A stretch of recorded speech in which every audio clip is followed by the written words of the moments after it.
ಈ ಜಾಗವೆಲ್ಲ ನಮ್ಮದು, ಈಗಲೇ ಟ್ಯಾಕ್ಸ್ ಕಟ್ಟಿ. ವಕ್ಫ್ ಪರ ಕಾಂಗ್ರೆಸ್ ಶಾಸಕನ ಬ್ಯಾಟಿಂಗ್. ಸೂರು ಕಳೆದುಕೊಳ್ಳುವ ಭೀತಿಯಲ್ಲಿ ನೂರಾರು ಕುಟುಂಬಗಳು. ಸ್ಟಾಲಿನ್ ಆಡಳಿತದಲ್ಲಿ ಇದೆಂಥ ಅನ್ಯಾಯ, ಇಡೀ ಗ್ರಾಮವನ್ನೇ ನುಂಗಿಬಿಟ್ಟಿತ್ತ ವಕ್ಫ್ ಬೋರ್ಡ್. ಏನಿದು ಪ್ರಕರಣ? ದೇಶದಲ್ಲಿ ವಕ್ಫ್ ತಿದ್ದುಪಡಿಯ ಮಸೂದೆಯ ಕುರಿತು ಪರವಿರೋಧದ ಚರ್ಚೆಗಳು ಹಾಗೂ ಹೋರಾಟಗಳು ನಡೆಯುತ್ತಿದೆ. ಆದರೆ ಮೋದಿ ಸರ್ಕಾರದ ಈ ನೂತನ ತಿದ್ದುಪಡಿ ಕಾಯ್ದೆಯನ್ನು ವಿರೋಧಿಸಿದ್ದ ತಮಿಳುನಾಡಿನ ಸಿಎಂ ಸ್ಟಾಲಿನ್ ಆಡಳಿತದಲ್ಲಿ ಇದೀಗ ಈ ವಕ್ಫ್ ಕಂಟಕ ಎದುರಾಗಿದ್ದು, ಗ್ರಾಮವೊಂದರಲ್ಲಿನ 150 ಕುಟುಂಬಗಳಿಗೆ ಜಾಗ ಖಾಲಿ ಮಾಡುವಂತೆ ವಕ್ಫ್ ಬೋರ್ಡ್ ನೋಟಿಸ್ ನೀಡಿದೆ.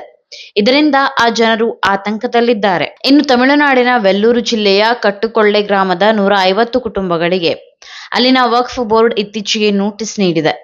ಇದರಿಂದ ಭೂಮಾಲೀಕತ್ವದ ವಿಚಾರ ಮತ್ತಷ್ಟು ಭುಗಿಲೆದ್ದಿದ್ದು, ಎಲ್ಲ ಆಸ್ತಿಯೂ ನಮಗೆ ಸೇರಿದೆ ಎಂದು ವಿಲಿಂಚಿಪುರಂನಲ್ಲಿರುವ ಸೈಯದ್ ಅಲಿ ಸುಲ್ತಾನ್ ಶಾ ದರ್ಗಾ ನೀಡಿರುವ ನೋಟಿಸ್ನಲ್ಲಿ ಉಲ್ಲೇಖಿಸಲಾಗಿದೆ. ಅಲ್ಲದೆ ಈ ಕೂಡಲೇ ಈ ಸ್ಥಳವನ್ನು ಬಿಟ್ಟು ಹೊರಡಬೇಕು, ಇಲ್ಲವಾದರೆ ದರ್ಗಾದ ಅಧಿಕಾರಿಗಳಿಗೆ ತೆರಿಗೆ ಪಾವತಿಸಲು ಆರಂಭಿಸಬೇಕು ಎಂದು ತಿಳಿಸಲಾಗಿದೆ. ಎಲ್ಲರೂ ವಕ್ಫ್ ನಿಯಮ ಪಾಲಿಸಬೇಕು, ದರ್ಗಾದ ಫರ್ಮಾನು. ಅಲ್ಲದೆ ಇಡೀ ಗ್ರಾಮವು ದರ್ಗಾಗೆ ಸೇರಿದೆ. ಇಲ್ಲಿ ನಿರ್ಮಿಸಲಾಗಿರುವ ಮನೆಗಳ ಜಾಗವು ಅತಿಕ್ರಮಣವಾಗಿದೆ. ಹೀಗಾಗಿ ಎಲ್ಲರೂ ವಕ್ಫ್ ನಿಯಮಗಳನ್ನ ಪಾಲಿಸಬೇಕು. ಈಗ ಒಂದು ನೋಟಿಸ್ ನೀಡಿದ್ದೇವೆ, ಇಷ್ಟೇ ಅಲ್ಲದೆ ಇನ್ನು 2 ನೋಟಿಸ್ ಹೊರಡಿಸುತ್ತೇವೆ.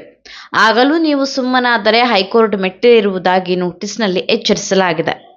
ಆದರೆ ನೋಟಿಸ್ ವಿಚಾರ ತಿಳಿದು ಆತಂಕದಲ್ಲಿರುವ ಗ್ರಾಮಸ್ಥರು, ನಾವು ಇಲ್ಲಿ ಸಂಪೂರ್ಣವಾಗಿ ಕೃಷಿಯನ್ನ ಅವಲಂಬಿಸಿ ಬದುಕುತ್ತಿದ್ದೇವೆ.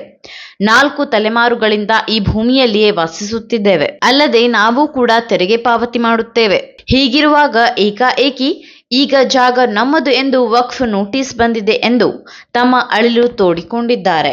ನಮ್ಮ ಜೀವನೋಪಾಯಕ್ಕೆ ಏಕೈಕ ಭೂಮಿ ಇದು. ಅಂದಹಾಗೆ ಈ ಭೂಮಿ ನಮ್ಮ ಏಕೈಕ ಜೀವನೋಪಾಯದ ಮೂಲವಾಗಿದೆ. ಈಗ ಇದನ್ನು ಖಾಲಿ ಮಾಡಲು ಅಥವಾ ದರ್ಗಾಕ್ಕೆ ಬಾಡಿಗೆ ಪಾವತಿಸಲು ನಮ್ಮನ್ನು ಕೇಳಲಾಗುತ್ತಿದೆ. ಇದು ಭಯ ಮತ್ತು ಗೊಂದಲದ ಪರಿಸ್ಥಿತಿಯನ್ನ ಸೃಷ್ಟಿಸಿದೆ ಎಂದು ಅಲ್ಲಿನ ರೈತರು ತಮ್ಮ ಆಕ್ರೋಶವನ್ನ ಹೊರಹಾಕಿದ್ದಾರೆ. ಇದರಲ್ಲಿನ ಹಲವರು ಸರ್ಕಾರ ನೀಡಿರುವ ಅಧಿಕೃತ ಭೂ ದಾಖಲೆಗಳನ್ನು ಹೊಂದಿದ್ದಾರೆ. ಆದರೂ ಸಹ ನೋಟಿಸ್ ನೀಡಿ ತೊಂದರೆ ಕೊಡಲಾಗುತ್ತಿದೆ ಎಂದು ಅವರು ಆರೋಪಿಸಿದ್ದಾರೆ. ಇನ್ನು ವಕ್ಫ್ ಬೋರ್ಡ್ನ ನೋಟಿಸ್ ವಿರುದ್ಧ ಸಿಡಿದೆದ್ದ ಗ್ರಾಮಸ್ಥರು ವೆಲ್ಲೂರು ಜಿಲ್ಲಾಧಿಕಾರಿ ಕಚೇರಿಗೆ ಮೆರವಣಿಗೆಗೆ ತೆರಳಿ ಸರ್ಕಾರ ತಕ್ಷಣ ಮಧ್ಯಪ್ರವೇಶಿಸಬೇಕೆಂದು ಒತ್ತಾಯಿಸಿ ಮನವಿ ಪತ್ರ ಸಲ್ಲಿಸಿದ್ದಾರೆ. ಅಲ್ಲದೆ ತಮ್ಮ ಭೂಮಾಲೀಕತ್ವದ ವಿವಾದದ ಬಗ್ಗೆ ಸುರಕ್ಷತೆ ಮತ್ತು ಸ್ಪಷ್ಟತೆಗಾಗಿ ಹೋರಾಟಗಾರರು ಹಿಂದೂ ಸಂಘಟನೆಯ ಬೆಂಬಲದೊಂದಿಗೆ ಸರ್ಕಾರಕ್ಕೆ ಒತ್ತಾಯಿಸಿದ್ದಾರೆ.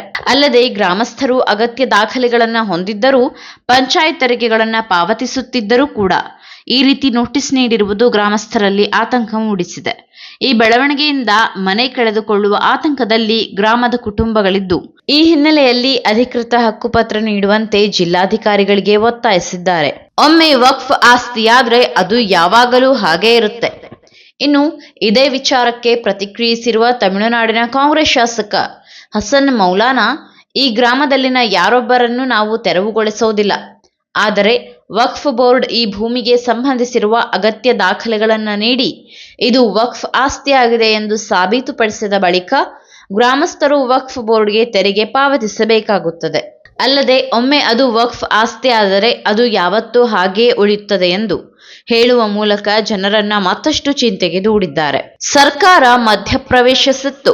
ಈ ಹಿಂದೆ 2022ರಲ್ಲಿ ತಮಿಳುನಾಡು ವಕ್ಫ್ ಮಂಡಳಿಯು ತಿರುಚೆಂದುರೈನಲ್ಲಿ 1500 ವರ್ಷಗಳಷ್ಟು ಹಳೆಯದಾದ ಚೋಳರ ಯುಗದ ದೇವಾಲಯ ಸೇರಿದಂತೆ ಸುಮಾರು 480 ಎಕರೆ ಭೂಮಿಯನ್ನ ತನ್ನದೆಂದು ಹೇಳಿಕೊಂಡಾಗ ಇದೇ ರೀತಿಯ ವಿವಾದ ಭುಗಿಲೆದ್ದಿತ್ತು. ವಕ್ಫ್ ಮಂಡಳಿಯಿಂದ ಎನ್ಒಸಿ ಇಲ್ಲದೆ ತಮ್ಮ ಭೂಮಿಯನ್ನು ಮಾರಾಟ ಮಾಡಲು ಸಾಧ್ಯವಿಲ್ಲ ಎಂದು ಆ ಗ್ರಾಮದ ನಿವಾಸಿಗಳು ತಿಳಿಸಲಾಯಿತು.